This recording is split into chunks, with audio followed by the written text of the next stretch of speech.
वसुबारस ही दिवाळीच्या पहिल्या दिवशी साजरी केली जाते.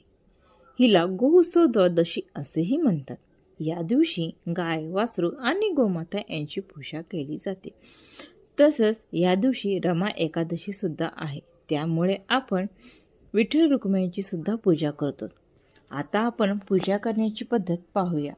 प्रथम गणपतीची मूर्ती घ्या, अभिषेक करा, नंतर हळदी कुंकू वाहावे. नंतर विड्याच्या पानावर थोडे तांदूळ टाकून मूर्ती ठेवावी.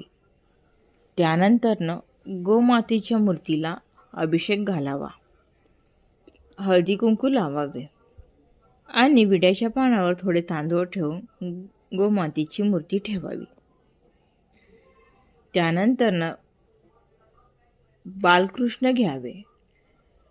ज्यांच्याकडे बालकृष्ण असतील त्यांनी बालकृष्ण घ्यावे, त्याला अभिषेक घालावा आणि विड्याच्या पानावर तांदूळ टाकून ती मूर्ती ठेवावी.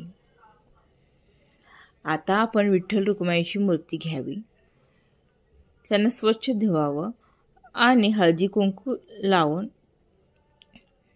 फुले सगळ्यांना, सर्व देवतांना फुले अक्षता वाहावी आणि नैवेद्य म्हणून गूळ, दूध